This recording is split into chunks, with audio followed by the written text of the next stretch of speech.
I was a soldier. I was a general. At one time, I commanded the strongest military force in Indonesia, and then I was told to step down. In more direct language, I was fired. But I swore an oath to uphold the Constitution. And the Constitution says very clearly that the President has the supreme power over the armed forces. So when my President asked me to step down, I did not hesitate. I said, yes, sir.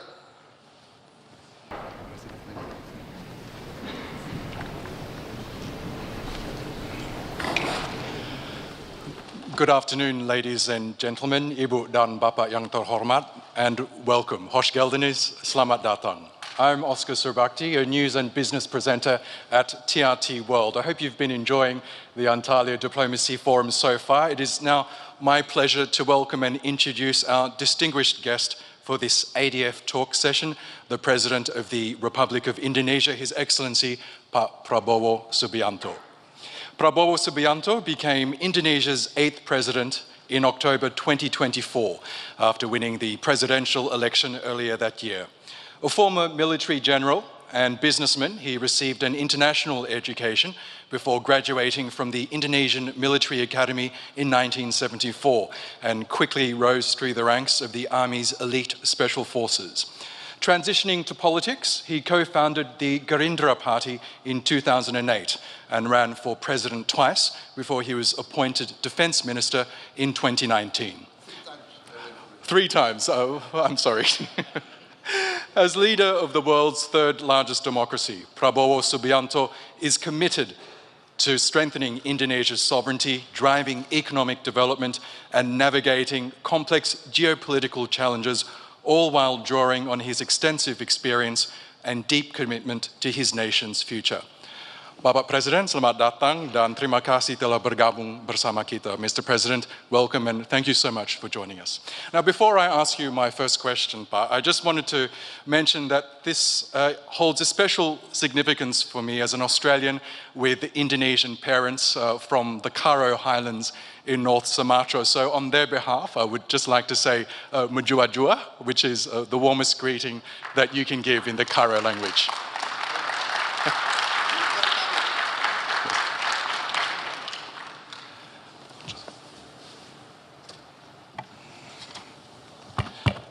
Now, Mr. President, as you know, this year's ADF is held under the theme Reclaiming Diplomacy in a Fragmented World.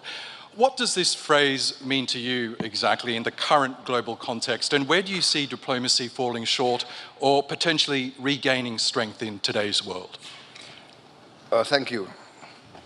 To be very frank, I tend to be now a bit pessimistic about the success of diplomacy. But I realize that we cannot give up on diplomacy. Why do I say I'm pessimistic? Because what we see now in the reality, the real world, what we are witnessing now is actually the carrying out of the age-old adagium, the age-old, let us say, philosophy of Thucydides, the ancient Greek historian, who said that the strong will do what they can, and the weak will suffer what they must suffer. So this adagium is being played out in front of our eyes. What is happening is might becomes right. Who has the strength? Who has the capacity? Tend to do what they can do. And this is very, very distressing, very sad for the rules-based system that has been created after the Second World War by the Western powers themselves. So this, for us, in the global South, in the aspiring countries that look up to the West, to be very frank, that want to create a democracy like the West. We believed in the lessons of the West. We believed in trias politica. We believed in freedom of expression, freedom of speech. As I said, no, I want to really correct myself, you know. Actually, I ran for president 4 times. I lost 3 times. So what I'm saying is, I believe in democracy. I was a soldier. I was a general. At one time, I commanded the strongest military force in Indonesia. And then I was told to step down. In more direct language, I was fired. But I swore an oath to uphold the Constitution. And the Constitution says very clearly that the President has the supreme power over the armed forces. So when my President asked me to step down, I did not hesitate. I said, yes, sir. So what I'm saying is we believed in democracy. We believed in human rights. We believed in the rules-based order. But now, all of a sudden, we see before our eyes, let us say what President Erdogan mentioned, innocent children, innocent women, unarmed men being massacred in front of the eyes of the whole world. So, sorry. Sorry. So this is what I say. I do believe diplomacy is the only way, the best way. But I tend to be a bit sad. What this means is now every country has to prepare for the worst. This will take resources from us needed to eradicate poverty and eradicate hunger. Now we have to invest in a strong defense because we don't know what's going to happen next month, next week. So this is a bit saddening, actually. But yeah, if you want to ask me, I say that we have to go through diplomacy, but many countries now are assessing, I think, and are preparing for the worst. Preparing for the worst. Thank you. Well, Indonesia, as we know, is known as a strong advocate for a more just and balanced global order. It sounds like you want to carry that tradition as well. From your perspective, what would an ideal global order look like? Well, actually, we already have the format. We have the United Nations. We have many institutions which are doing great work. The WHO, many, the UNICEF, the FAO, the Food and Agriculture Organization, they're doing very, very great work, overcoming hunger, you know. So we do have a format. Now, for instance, maybe, you know, there are demands that Security Council, the permanent members, should be increased to represent the reality of this present world. We have big countries like India, big countries like Brazil, you know, many countries that represent a big segment of the world population. that feel underrepresented in the highest organs of the United Nations. So actually, we already have a good format, and but then we are saddened that this good format that's proven effective, bringing down diseases, saving hundreds of thousands of lives everywhere, is in danger of being abandoned. So I would say let's not reinvent the wheel, build on what has been proven to be good, overcome its shortcomings, improve, build on what has been achieved. That's my outlook, my position. We're also witnessing major shifts in global alignments. For example, the execution of Me First policies, the changing of alliances, multipolarity. How do you interpret these changes, and what lessons should middle powers like Indonesia draw from these evolving patterns? This is very interesting, but Indonesia, by tradition, we have always been non-aligned. In fact, we are the founders of the non-aligned movement, together with India, Egypt, that time Yugoslavia. So we are the first founders of the non-aligned movement, and by tradition, every Indonesian government has to maintain this tradition. Otherwise, we will lose popular support. Our people do not want to be engaged into any alliances or blocs, especially military blocs. So we are by tradition neutral. So, for instance, my philosophy, which I announced early on in my campaign, is an ancient Asian philosophy, an ancient philosophy of the Eastern peoples, of the Asiatic civilizations, which is the philosophy taught to us generations. 1,000 friends too few, one enemy too many. It's a very clear and simple sentence, but very difficult to achieve. 1,000 friends too few, one enemy too many.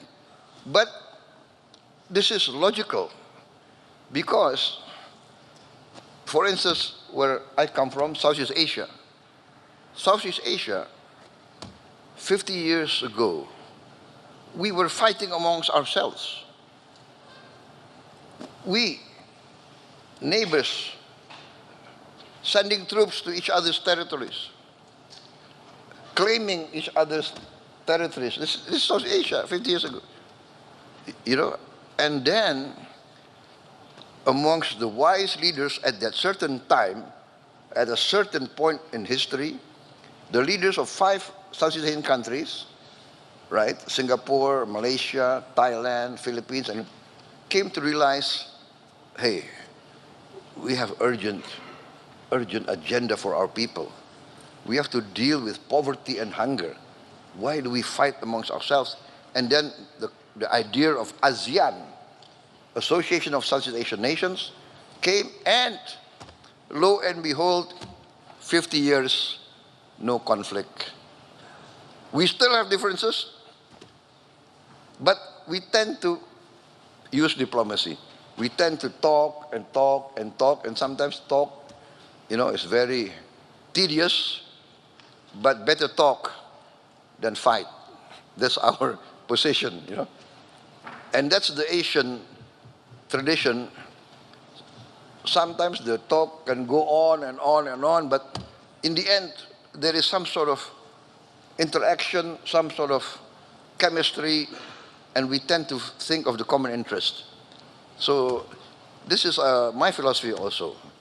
So 1,000 friends. I want to bring Indonesia to a position of good relations with all the big powers, and so that we can be some sort of bridge and mediator, etc., etc., etc. This is our effort. So I announced, when I took over, I announced that I want to carry out a policy of the good neighbor. I want to be a good neighbor to all my neighbors, and even to the outlying powers, the great powers of the world. I want to be on very good terms. I want to respect all the great powers, as I hope they would respect us. Mr. President, you touched on this a little earlier, but one of the most pressing challenges facing the world today is the humanitarian crisis in Palestine. In your view, what does this reveal about the current state of global leadership and diplomacy? Well, I would like to say that, as I said in my first comments, that the situation in Gaza actually is teaching the world that many of the great powers that espouse great ideals now, in the eyes of many in the global south,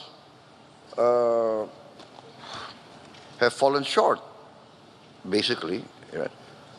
I mean, for instance, many of the Western powers, Western countries, come to Indonesia 30 years ago and come to us always teaching. You must do this, you must do that. Human rights, you're not very good in human rights. You're not too democratic. Always come and teach us. And we follow them.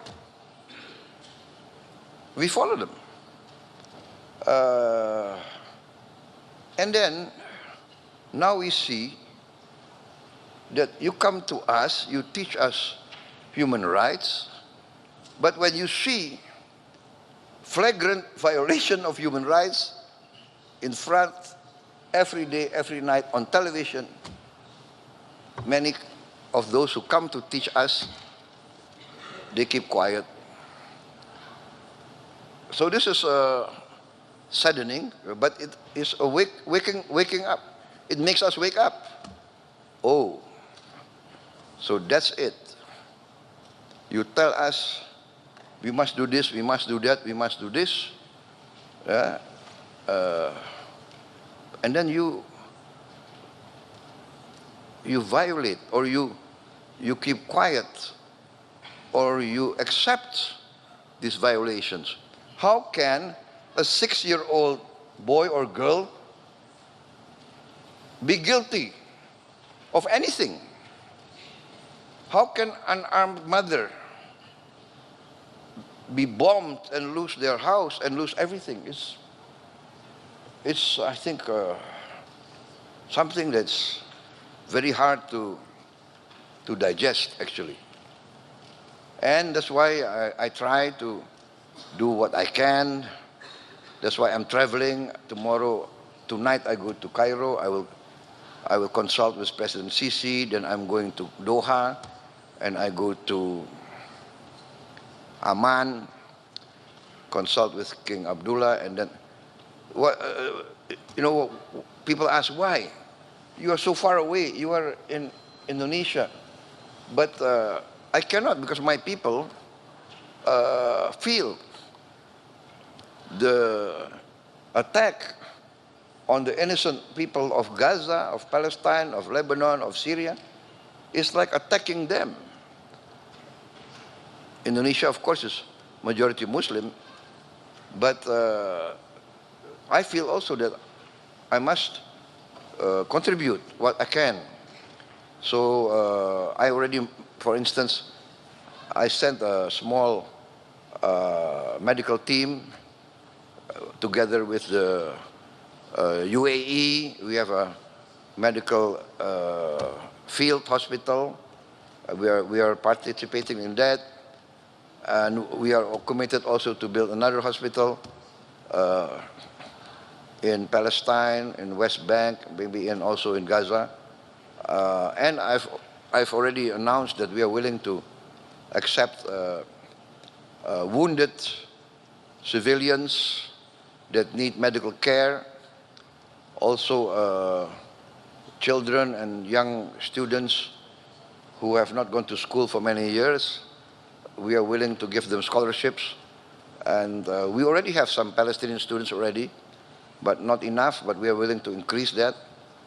And of course, after they complete their education and they complete their medical treatment, I mean, they must return to their homeland.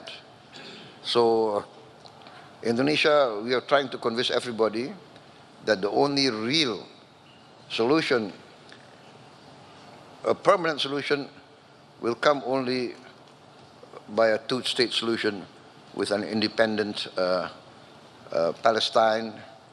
But I also said that at that time we must also satisfy the concerns of the Israelis. They also must be guaranteed their right for security, their right of existence. And so I think in the end there should be peaceful collaboration. I think that is the key to a real peace.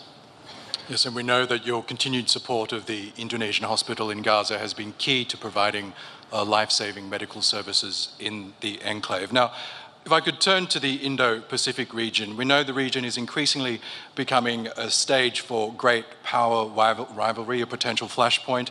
As a leading voice in ASEAN, the Association of Southeast Asian Nations, how does Indonesia plan to manage these tensions while also working with ASEAN to keep the region peaceful and stable? Yes, you know, as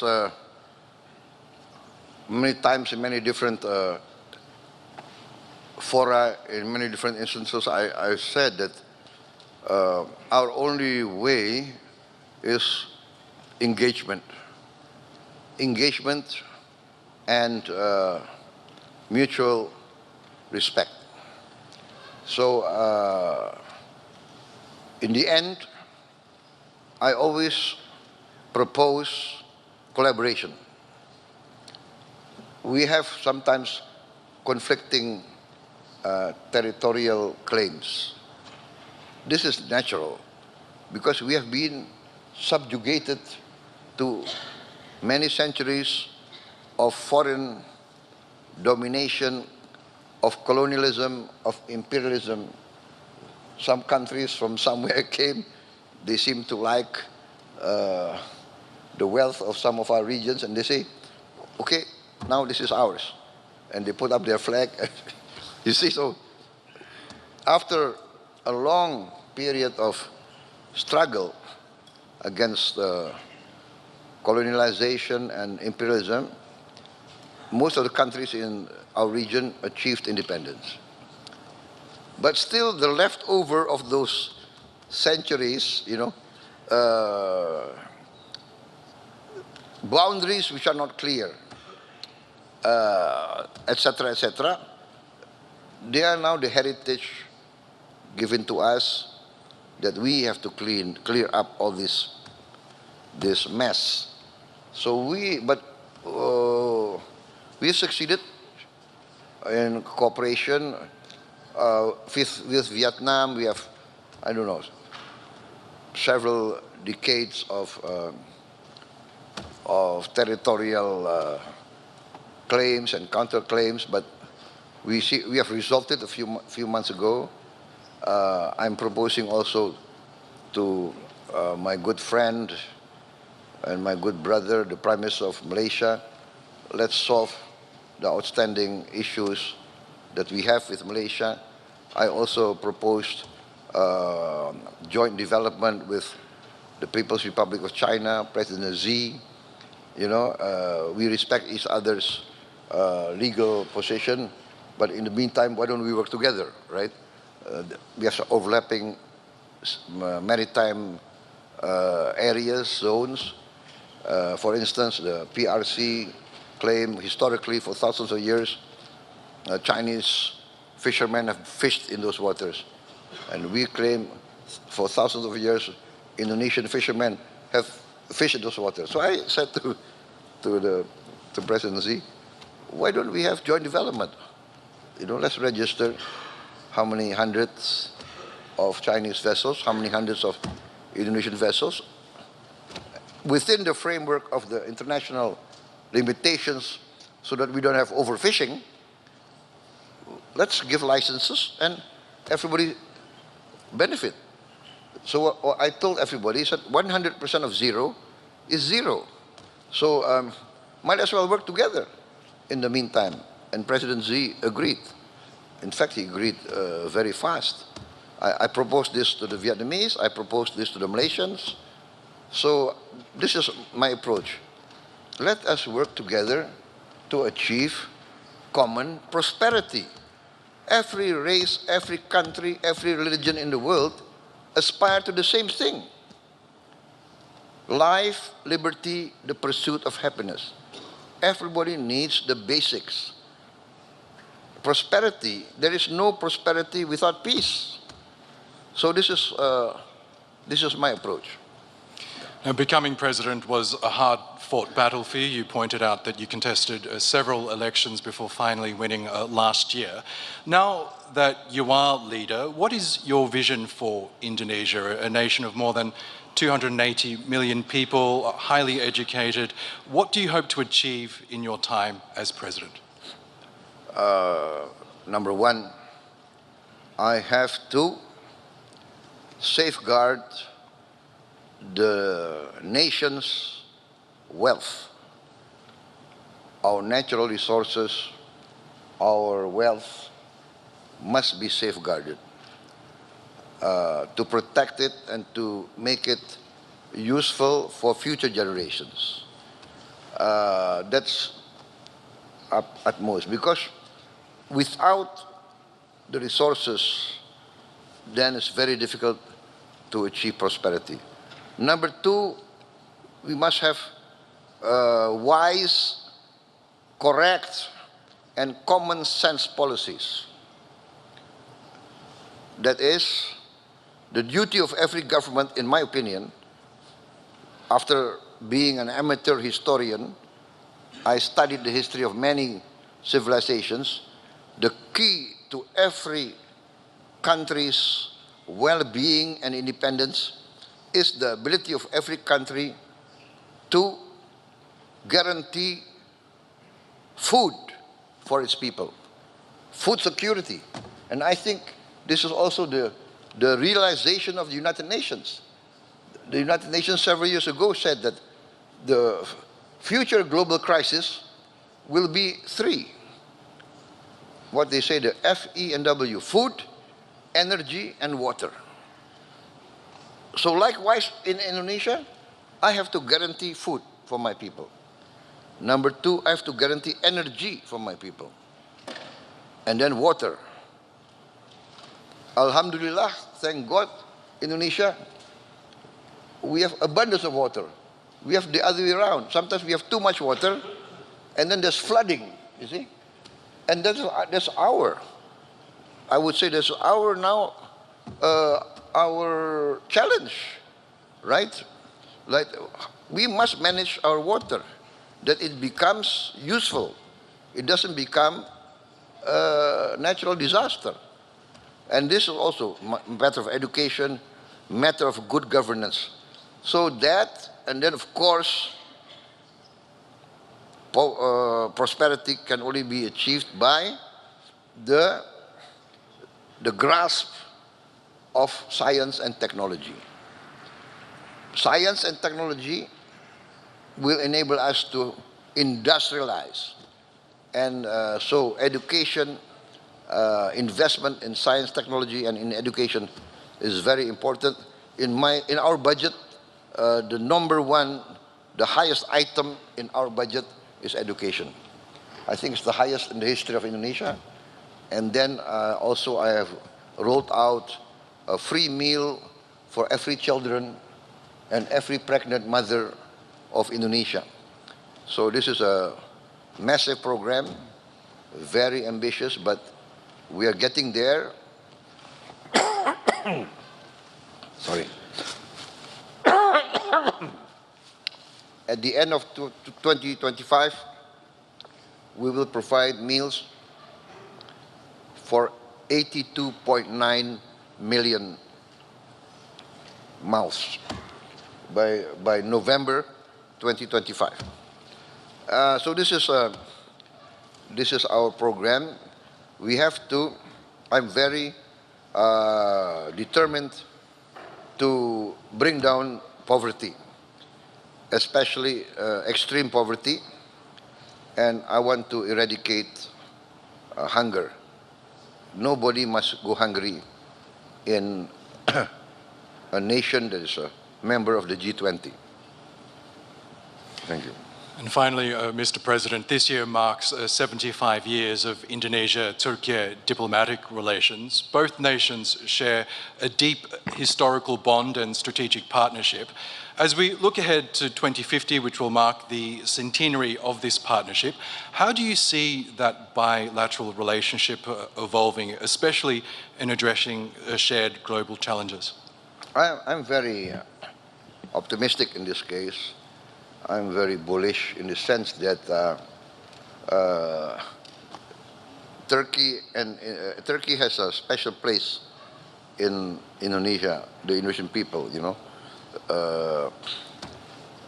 Indonesia being majority Muslim, the Ottoman Empire being at that time accepted as the leader of the Islamic community.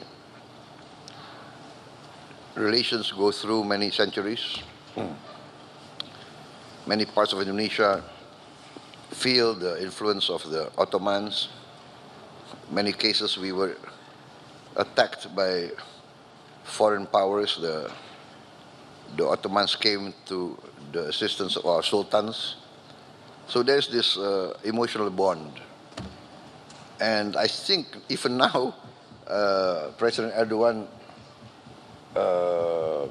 told us that there are Indonesian tourists coming to Turkey, I think in the figure of 200,000 every year. 200,000 Indonesians will visit Turkey.